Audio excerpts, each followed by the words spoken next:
Hello guys, आप सभी का स्वागत है अनुपमा कुमारी ट्यूटोरियल में। आज हम अपने इस वीडियो में फ्रेंच रेवोल्यूशन हिस्ट्री क्लास 9 की फर्स्ट चैप्टर डिस्कस करने वाले हैं। ये चैप्टर इवेंट्स एंड प्रोसेसेस में फर्स्ट चैप्टर है द फ्रेंच रेवोल्यूशन, और ये हम लोग अनुपमा कुमारी ट्यूटोरियल पे पढ़ रहे हैं। आपका फिर से स्वागत है। प्लीज़ हमारे चैनल को सब्सक्राइब कर दीजिए, लाइक कर दीजिए और शेयर कर दीजिए। ये फ्रेंच रेवोल्यूशन बहुत ही इम्पोर्टेंट टॉपिक है contemporary world modern world history का। ये यूपीएससी पर्सपेक्टिव से भी बहुत इंपॉर्टेंट टॉपिक है और बहुत ही इंटरेस्टिंग है हिस्ट्री में।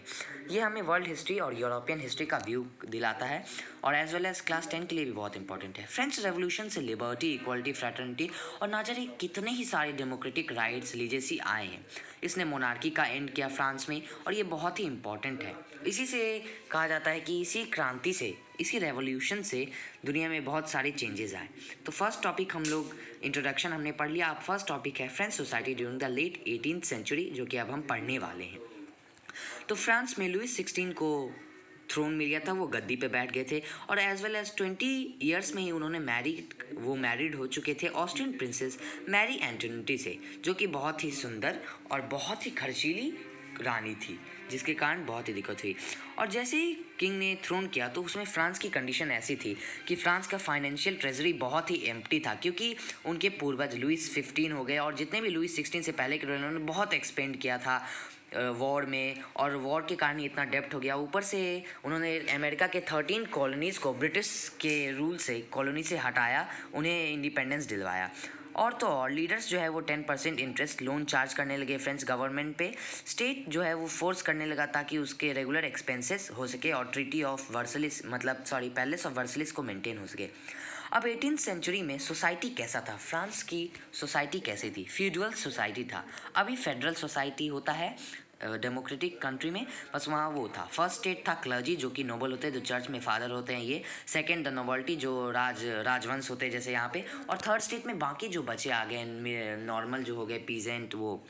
सो society of east state was part of the फीडरल system that जो कि ओल्ड रिम का था। फ्रेंच रेवोल्यूशन के पहले की पीरियड को फ्रांस में ओल्ड रिम कहते हैं। 90% पॉपुलेशन जो था यही था। थर्ड स्टेट क्लर्जी नॉवल्टी, उनको प्रिविलेज था, उन्हें एग्जेम्पशन था टैक्स पे करने से, जबकि सारा बर्डन थर्ड स्टेट पे आ जाता था।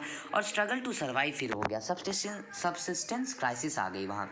रैपिड इंक्रीज होने लगा पॉपुलेशन में, इंक्रीज ब्रेड पर होने लगा, वेजेस नहीं बढ़ रहे थे, तो इन सभी की बहुत प्रॉब्लम हुई। अब एक बहुत ही इंपॉर्टेंट क्वेश्चन है जो अभी तक हमने पढ़ा, उसके आधार पे हमें करना है और आगे भी बहुत चीज़ जानेंगे हम क्वेश्चन में। ये क्वेश्चन एक्सरसाइज में भी और बहुत इंपॉर्टेंट है, एग्जाम में जरूर ही आता है ये। Compare the political, economic and social condition of France before and after the revolution. Before ज़्यादातर आता है कि क्वेश्चन में, लेकिन इसमें हम लोग आफ्टर भी पढ़ लेंगे क्योंकि बहुत जगह ये कंपेरिजन करने आता है। तो पॉलिटिकल सिस्टम पहले रूल था मोनार्की थी वहाँ पे, पर रेवोल्यूशन के बाद रिपब्लिक हो गया।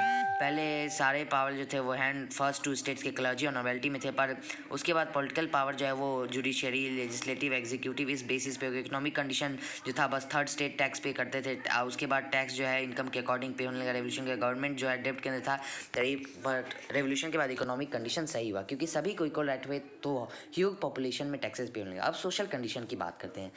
थर्ड स्टेट के पीपल जो थे वो डिस्क्रिमिनेटेड होते थे, उनको प्रिविलेज नहीं मिलता था, उन्हीं को सारा चीज़ सहना पड़ता था, सारी बदनामी अत्याचार सहना पड़ता था। लेकिन उसके बाद सभी को इक्वल राइट मिला, सभी फ्रैटर्निटी, इक्वलिटी होने लगा।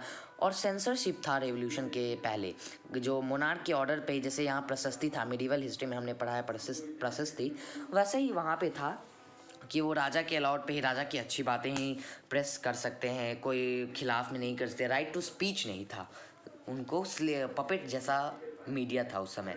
पर उसके बाद सेनरशिप जो है वो रिटन मटेरियल और कल्चरल एक्टिविटीज़ पे बैन हो गया। अब सभी को था वो कौन, they are free to write and speak, they had right to speech.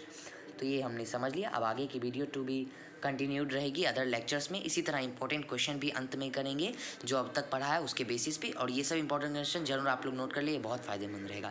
Thank you. Please like the video and share it to your friends. It will be very helpful. Thank you.